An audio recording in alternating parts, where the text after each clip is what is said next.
Welcome to the Qualitalks podcast. I'm Ian Kugel, your host, and my guests today are Florian Hildebrand, the CEO of Qualifyze, and Carla Peraferrer, the head of quality there.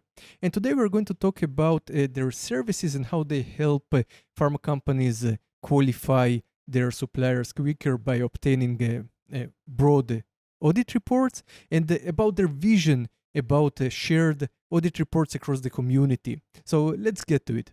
Florian, Carla, welcome to the Qualitalks podcast. I'm excited to talk to you, and I'm really interested to learn more about Qualifyze, and I really like to know how did it all start, where the idea came from. So Carla is our head of quality. I am Florian, one of the founders, and I would say our journey started actually 2.5 years ago, or roughly 3 years ago now, since it's already late July, beginning of August. And initially, the idea was born out of the PhD from David, the other founder of the company, to create an online platform for chemical raw materials. So the idea was to set up a trading platform. And a couple of months after this idea was born, David and I met, and then we decided to do this together. And I quit my job at the time, which my parents actually didn't like. So I was just, making good money, on track for a good career, driving a big fancy car. And then I came home and I said, "Look, guys, actually, I've got no money left now. I don't have the car anymore, but now I have David." So it's always a fun story. It seems to have turned out for us now, so that's good. So it seems So that I it think paid off, right? well, not yet paid off, but I think we're on track that Yeah. it seems to be some good things. Maybe let's start from our vision. So what our vision as Qualifyze is, we want to create a platform where companies can exchange data on their suppliers to get a continuous supplier qualification services. So at the moment, companies, when they look at their suppliers, they're all doing it individually through audits, through data they collect over the course of the year, tests they do in the laboratory, but nobody's exchanging information. And we want to come in and create this platform, a secure and safe environment where companies can exchange the data in order to have a qualification through the collective rather than through one company. And today, for this, in order to get there, it obviously takes some steps and also some convincing to do in the minds of the people, because typically information, people don't want to share it. So we start off with this online platform for supplier audits. So at the moment, we supply to roughly 160 pharmaceutical companies, mostly in Europe, a unique platform which enables them to quickly request an audit. They directly get a price. And then over the course of the audit, all the documents, all the necessary information is provided to them by the platform. So they see all the auditor CVs, the kappa follow-ups, everything comes through this one kind of stop, and they can manage all their audits through our platform. And that's how it started, or at first you had a bit different idea? Yeah, so initially we actually started roughly 3 years ago. In 2017, the initial idea of Qualifyze, which is now our name. Before we were called actually ChemSquare, so some companies still know us under ChemSquare. It was started as an idea to create a marketplace for chemicals, so a trading platform for chemicals. And then we quickly decided that we need to focus within the chemical industry, and we focused on the pharmaceutical industry. And when we were speaking to the clients we had, or the companies we were working with, we quickly realized that these companies weren't so much interested in the pricing information. They were interested in the quality information. So how good are the suppliers? Are there any audits available? Have there been any defaults or whatever? And not so much, is the vitamin C 3 euros per kilogram or 10 euros per kilogram. These information is important, but it's mostly about what's the quality of the product. And then we pivoted and changed our business model. And it's interesting for me what's special about Qualifyze in comparison to the competition, for example. So I know we have, for example, the RX 360. So they also offer audits and other competitors. So why is Qualifyze special in this arena? Yeah. So there's two sides of this answer. On one side, even today, we have a super attractive pricing model because our audits are based on reselling.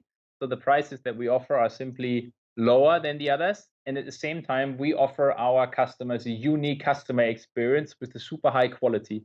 So the audits we provide have a super high quality. We have a super high skilled audited workforce. And at the same time, we have this online platform which just provides you everything that you need in one click. So when we ask customers what's good about us, they typically say they don't have to worry. They don't have to ask for anything. Everything is there where they need it. That's kind of the first part of the answer. And the second part is we have in our team now 8 people working in the IT engineering department, working on different solutions to improve this kind of old school processes, the auditing process itself, which hasn't changed for 25 years. And there's so much value to capture from analyzing data, from making better, more efficient digital audits, which will help us as an industry to create better safety for our patients by providing better medicine. So, what do you innovate in this arena? It's actually different things. So on one side, it's the kind of process of how we find auditors, how we source auditors, and how the whole process is managed. And on the other side, how the audit is done itself. So we are experimenting with digital glasses and doing remote audits, which become in handy when you do kind of when you have like a corona time. So this could become a potential, solution for the future. And then we're working on, I would say, a lot of the database aspect. So how is the data from an audit processed and analyzed? Because at the moment, all this is a full, written text document, and you cannot really compare audit reports. So this is something where we also are currently working on quite heavily. Does it work right now during the corona time? So it's a really interesting aspect, because I know that the audits were Yes. canceled all over. And so how do you solve this issue?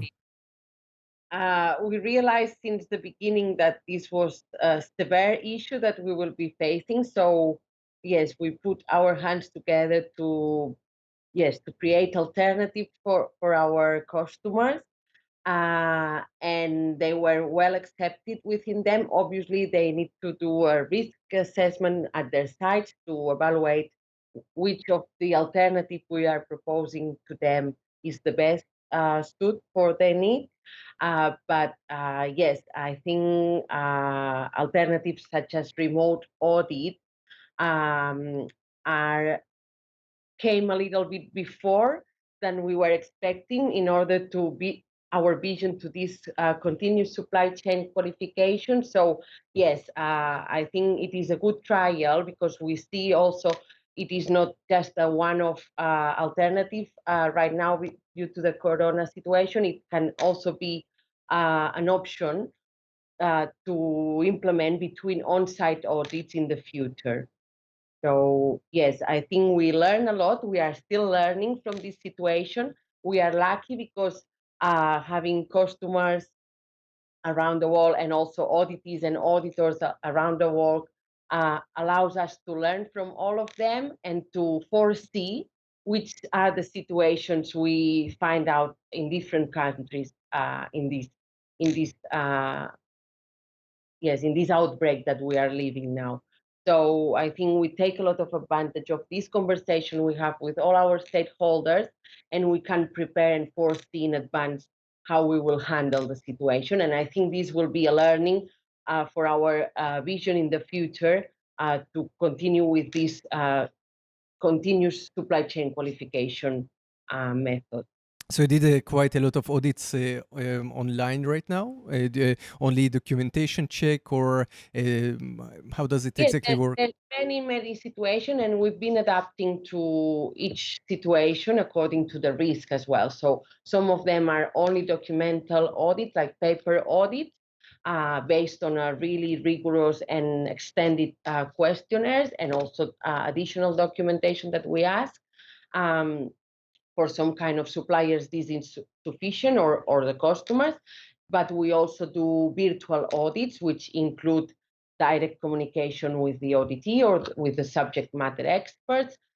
They can also include alternatives to the facilities suppliers. As Florian was saying, we can introduce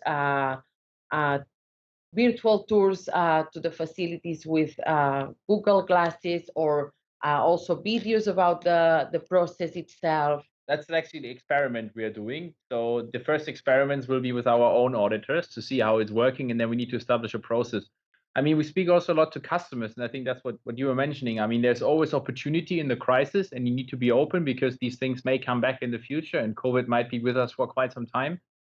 So yeah, I mean, the different option of just taking a smartphone and doing a virtual tour with a smartphone. So there are lots of different ways that also customers are experimenting.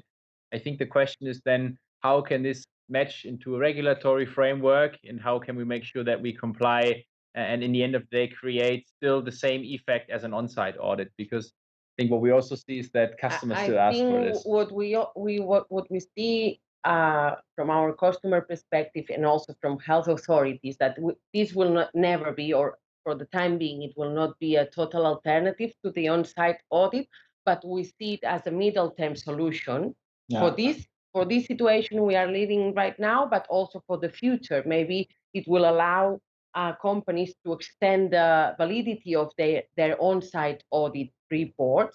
And also it will allow them to check, for example, on the CAPA situation.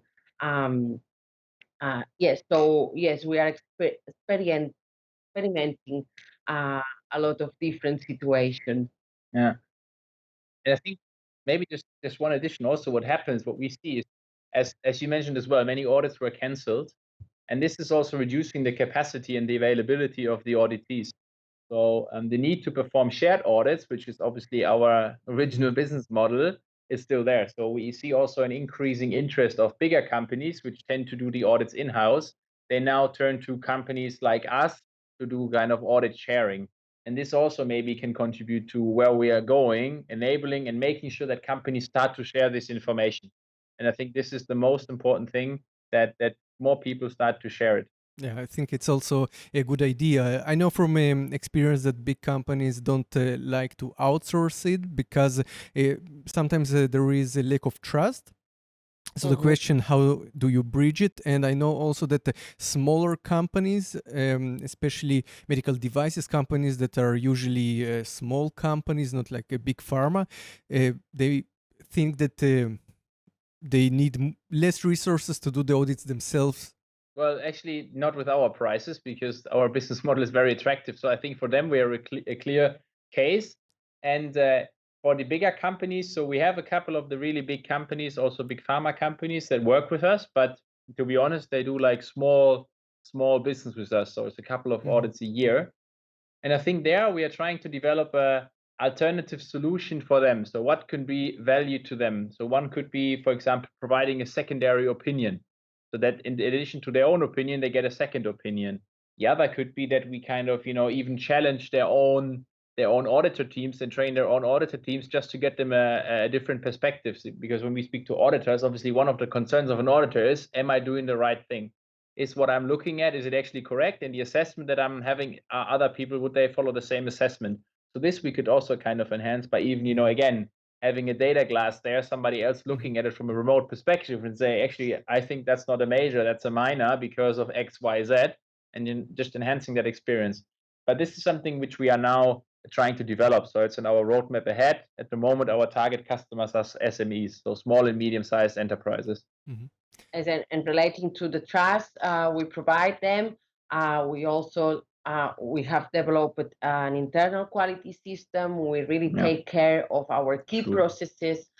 We have a very rigorous auditor qualification process, so we make sure that our standards keep high, and we are in constant supervision of our audit process. So we make sure they can trust, and we are always allowing them to qualify as subcontractors, and we can provide them all the information they need to qualify us and to trust us as a service provider.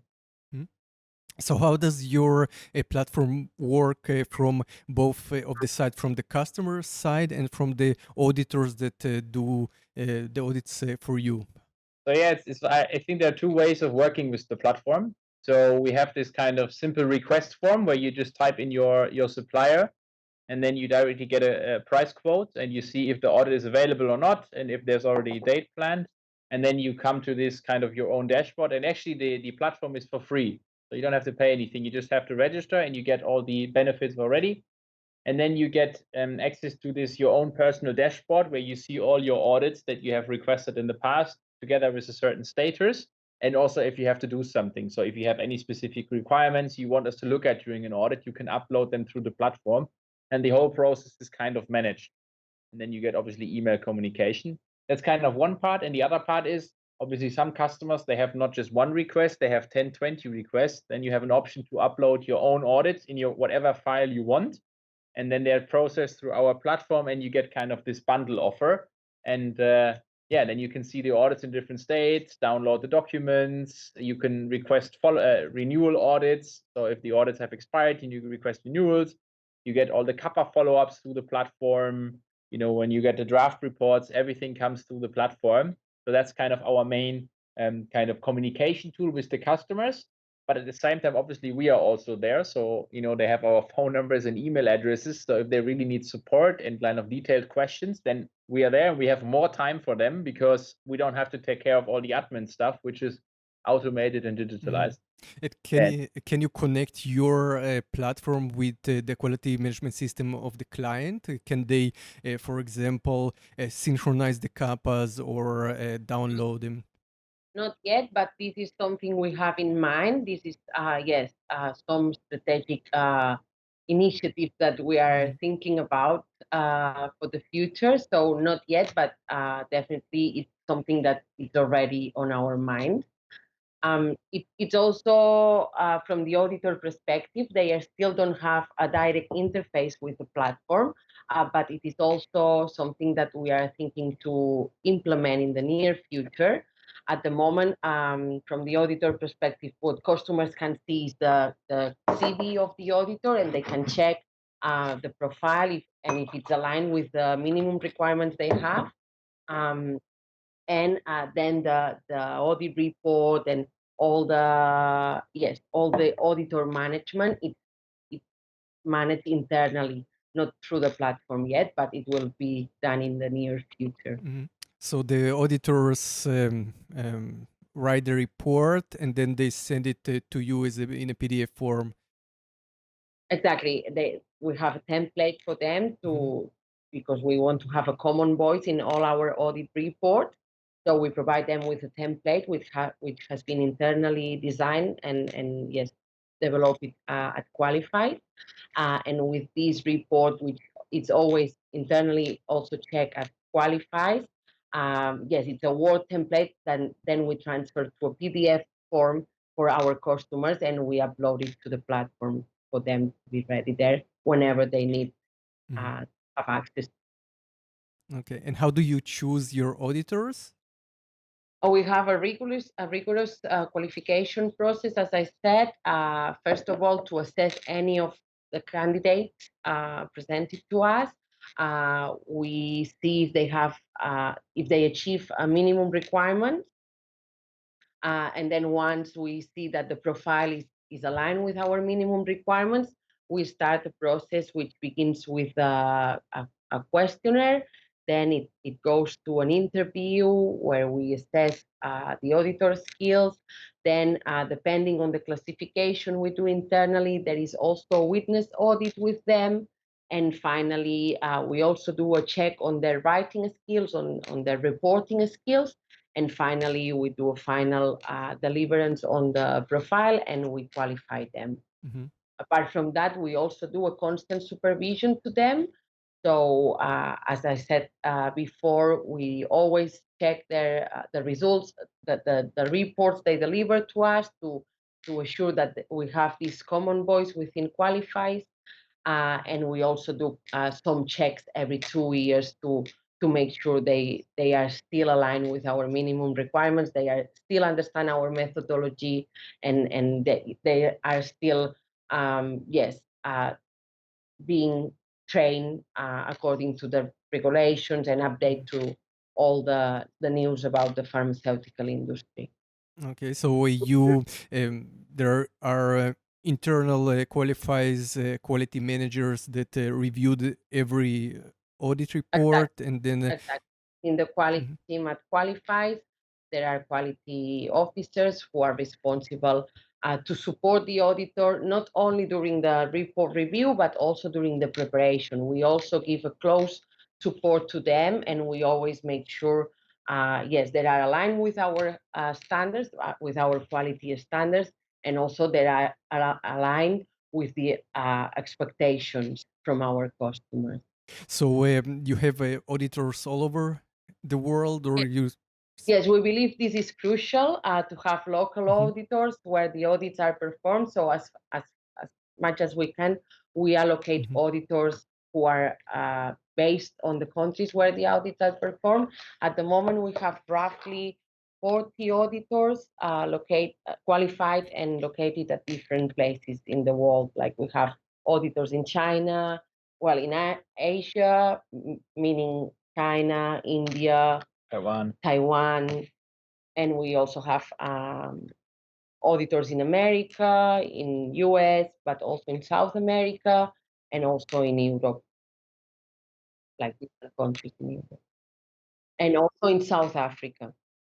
Okay, so all over the place, and they audit according to all the standards. You have somebody who Exactly, we goes qualify according to them. ISO GDP. They are not all qualified to perform any kind of audit, so the qualification is specific to their expertise.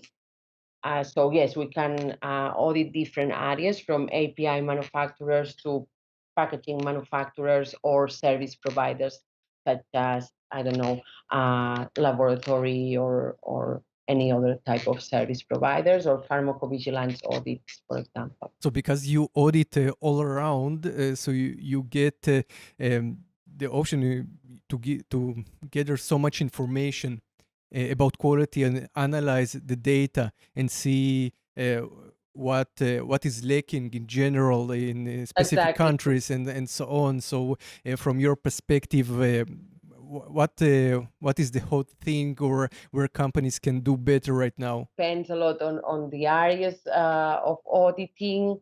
I would say, even though it's not a hot topic or a new topic, data integrity is still something that comes along very often. We also see that the new process validation approach is not well understood in some cases.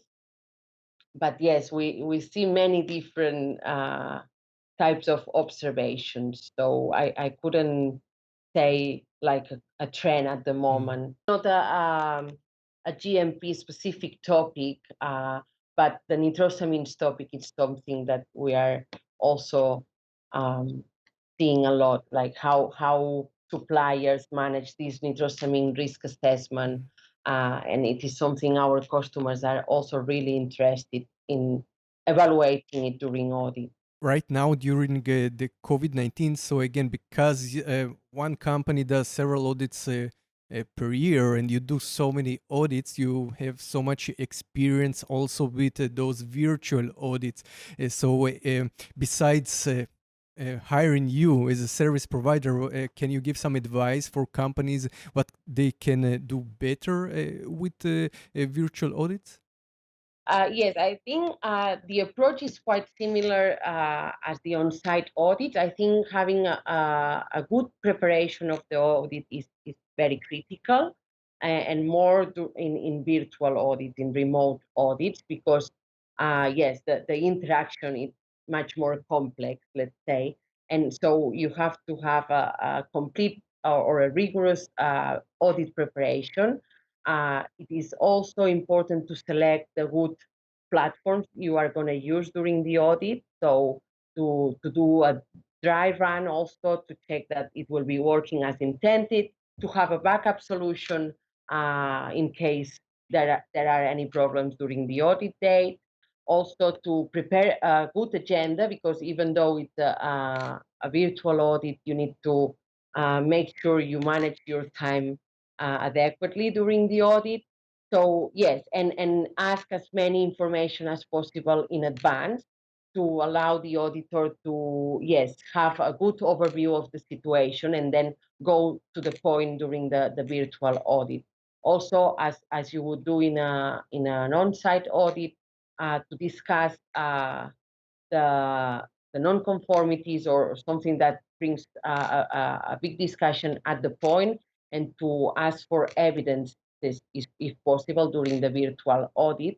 Also, we consider that having a share platform to share documents, it's important rather than seeing the documents on the screen, because from the auditor perspective, it's quite tiring to read documents as you talk to the subject matter experts. So to have a sharing platform to look documents in advance or also after the audit, it's important. And that's all. So maybe just one thing from my side. So, when you do a virtual tour, you need to make sure you have connection. So, we had some cases where there was no Wi-Fi or no 4G connection. So then you can't do obviously video tours, and then you need to be creative. Yeah. Okay. So, what do you do then? Video tours? Do you ask them to film? Usually, it's not allowed in the companies. Depends on the company. This is why I said the preparation is very important. So all topics related to confidentiality, how we will do the facilities tour, or which alternative will we have to assess the facilities. So this is something we really discussed during the preparation. And Florian, you mentioned that you're also striving towards digitalization, and you're trying. So right now you work a lot of paper-based. You get the audits, but you want to make some app for the auditees that probably synchronizes with your system. And so, what is the vision in this direction? Yeah, the vision is just to connect. I mean, we don't know the exact product, and this is something that we've also learned in the past. When you become too specific and too focused on one solution, then you typically tend to fail, and we've actually experienced that quite severely. So it's important to kind of focus on the problem. And for us, the problem is at the moment that data is not standardized, and that data is not collected through kind of one central hub. And now we need to find solutions that accommodate this, so that we can collect data better, and that people are happy to share this data. So, to maybe not talk about the auditees, but the customers. We have customers, pharma companies, giving us audit reports. So the audits we have on the platform, not just from us, they're also from other pharma companies. And this is where we start to see this somehow working a bit. You also mentioned that pharma companies are reluctant to share information, and so why do you think it's important that they change the way they are doing things and rather share the knowledge globally? It's creating benefits for all of us. So if you share information, you get insights that somebody else that you can only collect through the kind of collective. So if you have more data points, obviously the value you capture from the information is much better. At the moment, when we do these kind of audits or certifications, you spend 2-3 days at a company once every 3 years, right? So that's not really a lot of information you can gather. Imagine that instead of, you doing 2 days once every 3 years, but then every month or every 2 months, you get an audit report from another company that has just been there and has just collected information, and all this information is already processed and compared. So you can say, actually, when I looked at the company, the laboratory had a 10 points. Yeah. And when somebody else looked at it, it was 9 points. So maybe the laboratory is good. But then maybe you see discrepancies in the production process. Maybe somebody gives 8 points, the other 2, and another person 1 point. And you can see, hey, actually something is going on. And then you can go deeper. And maybe you can say, okay, next time when I'm going to audit them, I'm going to look at these specific points, because I know that the other ones are already okay. And this is something we believe is super important. And this kind of, I think we see the sharing of information kind of happening in all other industries as well. It just becomes more important. And when you look at our kind of challenges we have as a society, we want our food to be more healthy, we want our clothes to be sustainable, and we want everything to be kind of environmental friendly. And no company has the capability to look through their entire supply chain. Nobody can do that. Nobody's big enough. And the only way to do that is by actually starting to say, hey, actually, I know this and this, and you know that and that. So let's put it together, and when we already know more. And that's the entire idea of what we are trying to build. Yeah. So I see a lot of potentials and a bit of challenges. Big challenges ahead. Big challenges. It's the mindset. It's the mindset. The and mindset. lots of other, why should people share the information, confidential information, Exactly. trade So secrets and stuff? So exactly. we need to find a way of Mhm. having this in a way that it can be shared. Yeah. So I think it's beneficial for everybody if people share, the companies shared. So I think some companies would be reluctant. So the manufacturers would be reluctant to share because they don't want bad audits to go to the Right. public before they I don't know pitch the problems that they already have. Some other the pharma companies that do audits have some pride. They don't want to share their hard work with other companies. And again, there is the confidentiality problem that every manufacturer probably signs when he goes to an auditee. Correct. But I think if people would share this information, it would be really beneficial because, first of all, if I'm a manufacturer, so manufacturers don't like audits. Why? Because they have tens of them, dozens of them. So, and it consumes a lot of time. So when you are a manufacturer, you have so many buyers, you will get so many audits per year. But if you you allow this information to be, I don't know, not maybe public, but available, then you would save yourself a lot of time because people would just buy the audit and they won't have to visit you again this year. Right. So you will cut the audits. So I think it's it's a great vision here. And I think, we've spent a couple of weeks in China, also pitching this idea, and even in China. So what the suppliers that haven't yet been released to the European market, so they weren't yet allowed to sell into Europe. What was interesting for them is just to kind of, get exposure to this information, how well they are performing in order to get better. So what do I need to do as a company in order to be compliant with the EU GMP guidelines instead of, spending so much money on sometimes expensive consultants? Is there other ways of kind of collecting this information and developing the process together? So what do you do to convince suppliers or manufacturers to share the information? Do you have success stories? Yeah, we have already doing quite a few shared audits, and we actually have now also companies approaching us to do our shared audits, asking proactively and pushing this to their customers. It's just a matter of, like, I think, time and just kind of showing that it works, and then at the same time, building out our platform so that it's much easier to share this information and that we grow our network, and that maybe suppliers can contribute also information that typically is not shared. And I think it comes a lot with kind of proving that there is a benefit. So you can sell a lot the vision and you can sell what's coming in 10 years, but at the end of the day, it's about the benefit today. And this is what we have shown in some examples, and we somehow see this sharing moving forward. And also, I think in our kind of revenues, initially towards the year, we were making lots of money with new audits, and now a majority obviously comes through sharing, because we have more interested in this, and more suppliers actually tell their customers that we've been there. So we see this somehow picking up. So it's a good trend. And is it also possible to buy audits from pharma companies, or because of these confidentiality agreements, it's not possible? For example, that the pharma companies do, the big one, they do so many audits. Is it? Are they allowed to share them? Or they probably need the agreement and so on. Yeah. So the agreement they always need. I mean, we also need it, right? And we have a clear process for this in place where we manage the auditees, and we don't just send out our information. We always ask the auditee for approval. So the auditee always has to accept. And we're not from the big companies, but some SMEs have given us their audits, which we can then resell.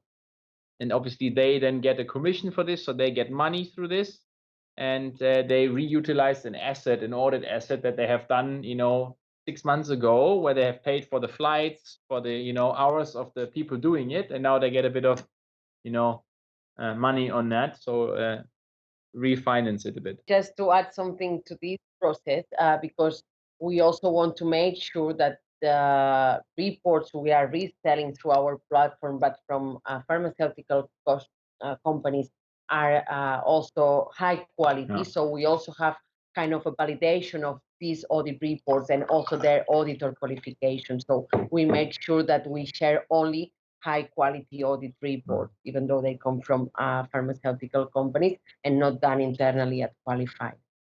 So we validate the But how do you actually do it? So you have auditors all over the world. So you say that you accompany them, or do you review their work?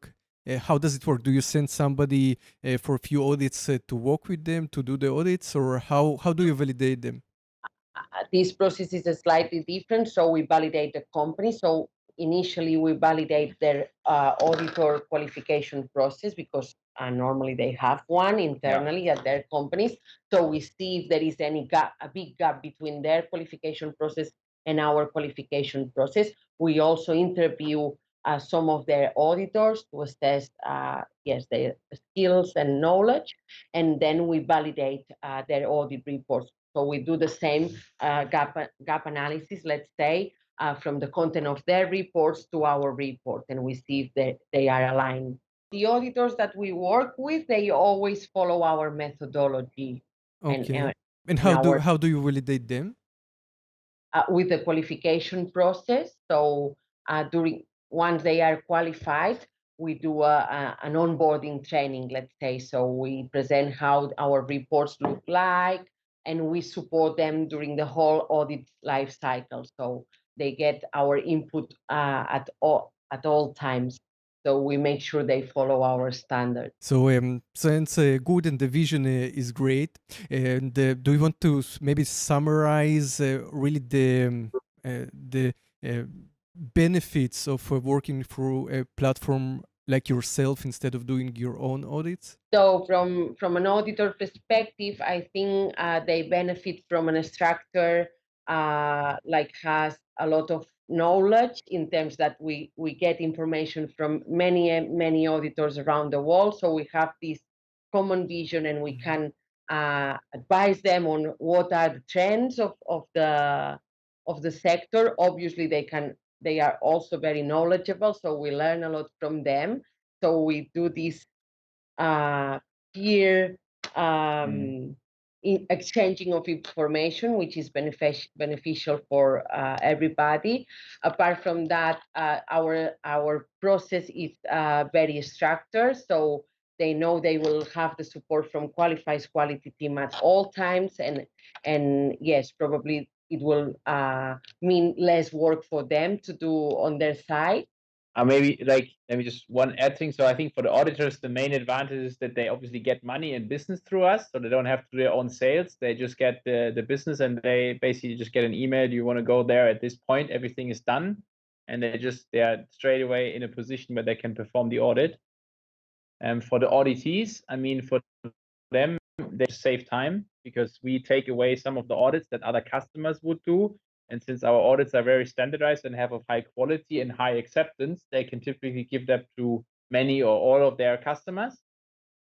And for customers, I mean, we provide a very affordable and at the same time high quality and high experience solution for audits. So nowhere else in the market you find such a good kind of service quality price package when it comes to outsourcing audits. Thank you very much for this great talk, and I'm grateful that you came to my platform to share your vision of the company and the valuable job and the services that you provide to the industry. And I'm really grateful when people come and share their knowledge and share their services, because that's how we grow as a community in the pharma Great. world. So thank you very much. Yeah. Thanks to you. Yeah. Thank you as well for your time. Thank you for watching or listening to this episode of Qualitalks podcast. I hope you enjoyed it. If you did, consider sharing it with your friends, and don't forget to subscribe so you don't miss new episodes. Stay compliant, and see you in the next one.